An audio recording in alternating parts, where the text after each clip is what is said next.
Hello and welcome to We Live in a Society. Today I'll be talking about a near-death experience I had in the summer of 2018 when I was struck by a brown snake while hiking, and the incident occurred just down there on that sandy beach. So this story starts 13 kilometres down the Colo Range Fire Trail, which is a four-wheel drive trail off Putty Road in the Wollemi National Park. After we leave the car park, we walk down a fire trail, but we don't take the right-hand track to Crawford's Lookout. We continue on until we reach an old helipad. At the helipad, we begin our descent here, rather than climb down Crawford's Lookout. So this alternative route is basically a trackless jungle to the Colo River. It's off track, it's overgrown, there are lots of tree falls and rock falls over the track now due to the recent bushfires. It's very slow going and it's very steep in some sections. There's also lots of stinging nettle and thorny vines that you have to contend with. Okay, so by the time we reached this point, we had already walked about, from where we parked the car at the car park, we had walked about 40 minutes along an old four-wheel drive track, which opened out onto a helipad with a beautiful view of all the mountain ranges.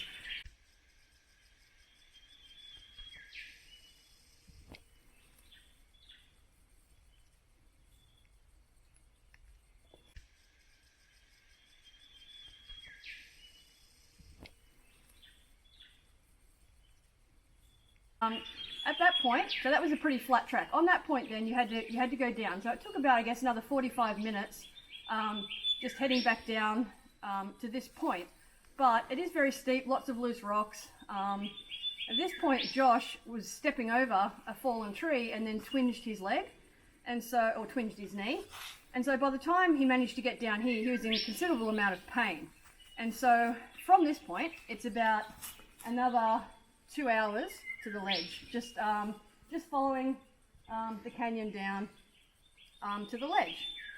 And so we didn't think, and then we'd have to climb down the ledge, which you'll see in the video, but there was no way he could climb down there. And then then we have to swim across the river, and then it was another maybe 20 minutes up to the cave along a sandstone gorge, beautiful beaches, but we obviously couldn't do that. So we decided we'll stop here. There's no way he could have walked back to the car. We wanted to wait overnight to see if his knee healed and he was okay in the morning. We decided to camp here. Only problem was we'd expected to get to the river. So we didn't have enough water, not only to cook our dinners, we're only carrying like a litre of water, we also wouldn't have had enough to rehydrate for the climb out, because back then, this was in the summer, it was really hot, about 40 degrees, and yeah, the climb out's pretty tough when it's really hot. So I decided, while Josh stayed here and rested his knee and tried to make camp if he could, I would head down the 2 hours to the river, to the ledge, and then climb down, fill up our water bottles. So I emptied out my pack. I just had an empty pack with all the water bottles and a few snacks. So I headed down. We thought this would be a good spot because we have shelter here. There's a nice overhanging rock here to provide some shelter in the event that it rained. There was no rain forecast, but you never know. It is quite foggy and misty in the morning. So yeah, we had a fire pit over there under the cave, so it was beautiful. And then we set the tent up right here. Okay, so it takes about half an hour to get to this cave from the other cave where we'd camped the night. It took a bit longer today because of the horrendous bushfires in a lot of the New South Wales national parks. So there were a lot of tree falls, and the path had debris over it, and we had to kind of negotiate new ways around the path that we sort of take. So it took a bit longer to get here. It took about 40 minutes. But yeah, this is usually the second landmark on the way down to the ledge. So eventually you'll reach a lookout with stunning views of the river. You have to be careful, however, to take the right path to this lookout, as the gorge is surrounded by many impassable cliffs, and only one particular track will allow you to climb down the gorge to the Colo River. And a degree of rock climbing is required to descend, and there are quite a lot of exposed cliff faces on this particular route or track. Okay, so after climbing down the ledge, we just sort of followed the rock wall around, just sort of doing some boulder hopping until we get to here. And you can see that there is a rope here along with handholds. And so we climbed down there over to that rock. and then down here and cross over to that rock over there, and then you sort of walk along the rock to sort of behind the trees, and there's like a chute, I guess, a rock chute, and you can kind of shimmy your way down there. We've also got handholds cut, and you come down just down there on that sandy beach there, and then we swim across the river.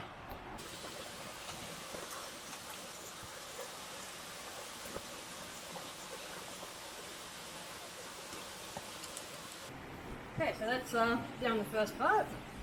Okay, now we're down that part. We cross over onto this rock to get down into the narrow crack that will take us down to the beach.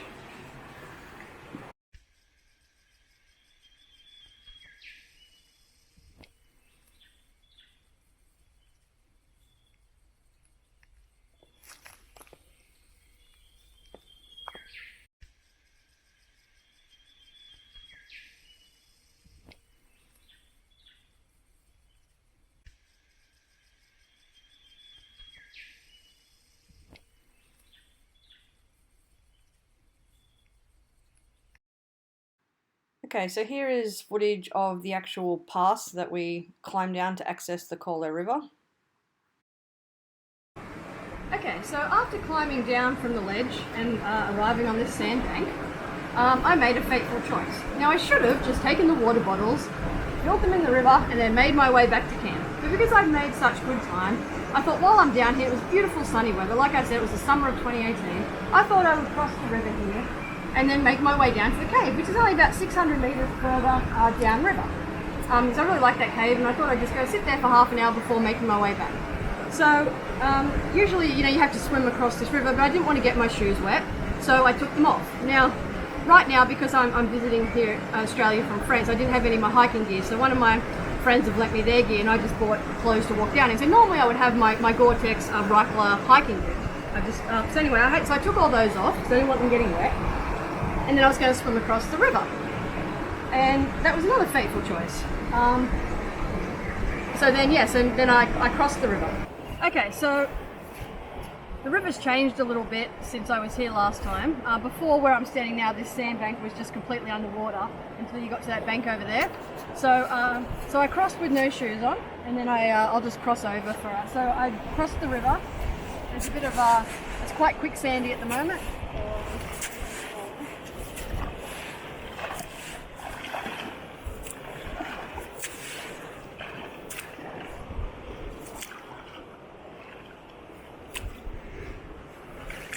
Okay, so I had my shoes off, and as I was crossing the river, like I had planned to leave my shoes off because I still had to walk 600 meters upriver, and I was going to be going through water and along the sandbank, and I didn't want to get my feet wet.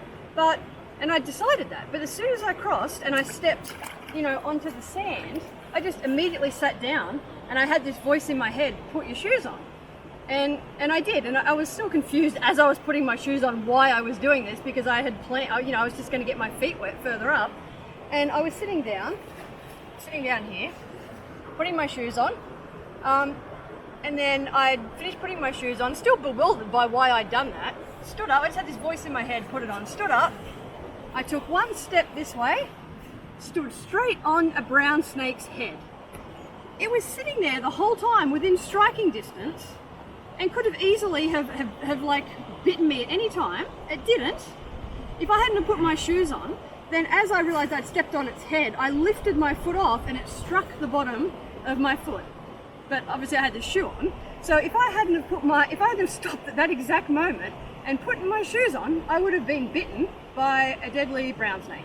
But when it struck me, I wasn't sure if it had actually hit the bottom of my shoe or like my ankle. So I backed away, and I could see my footprint with the snake's head in it, and I just backed further up the sandbank, and I just sat down. And I took my shoes off to see if there was any puncture marks. There didn't appear to be. But I thought, I don't know if it's bitten through my sock or not. I couldn't see any marks. I figured I'd know if I was bitten by a snake, but having never been bitten by one, I wasn't sure. So I thought, well, I'll just wait here half an hour, because I figured by that point the poison would start to go through my system, and I'd know whether or not I'd been bitten. I didn't have my emergency EPIRB or anything like that, So I just sat here because this is my favourite spot in the world. You know, if I was going to die, I figured I'd just sit here in peace and die here in this beautiful spot, because if I tried to make it back to my camp, I wouldn't make it that far, and you know, the physical effort of climbing up the hill, I would have, you know, just died at some point, overcome with the venom, and I would have just, like, I don't know, probably fallen off a cliff somewhere. You know, they never would have found my body, everyone wondering where I am. So I thought I'll just stay here and die. And so I was waited half an hour, and then I didn't seem to be feeling any effects. So then I just decided to that I hadn't been bitten, that I was fine, and I didn't go down to the cave. I just went back across the river, filled up the water, and went back to camp. Yeah, so that was my close call. So lucky that little voice in my head said, like, sit down right now and put your shoes on, because one step further to my right and I would have been probably dead. So after swimming across the river, you walk downriver, negotiating the quicksand along the Colo River. Generally, you have to follow the right sandbank most of the way through the bush if you don't want to swim or have to worry about the quicksand. So the Colo River is spectacular, and it starts at the junction of the Kapiti and Walgan rivers, and it runs about 86 kilometres through the Wollemi National Park and the Blue Mountains National Park. And there are lots of tributaries that you can also walk, and one of my favourite hikes is Boro Creek. So in this section of the river, in the Colo Gorge, there's lots of small boulder rapids and deep pools from once you climb down the pass to you reach the cave. But if the rapids are if the water level is too high for you to cross at the rapids and you don't want to swim, you have to climb up around the right hand side of the sandbank for a couple of 100 metres. By climbing down this pass, it actually puts you 4 kilometres further downriver than if you were to climb down Crawford's Lookout. And between here and Crawford's Lookout, the nature of the river is it's very quicksandy with lots of overgrown bush to climb around. There's deep river sections that you might need to swim, and it saves about 3 hours going down this pass on that first day.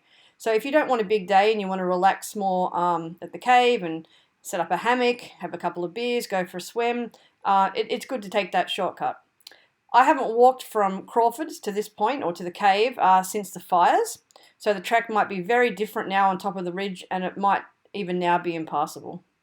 The traditional custodians of this land are the Australian Aborigines of the Darug Nation.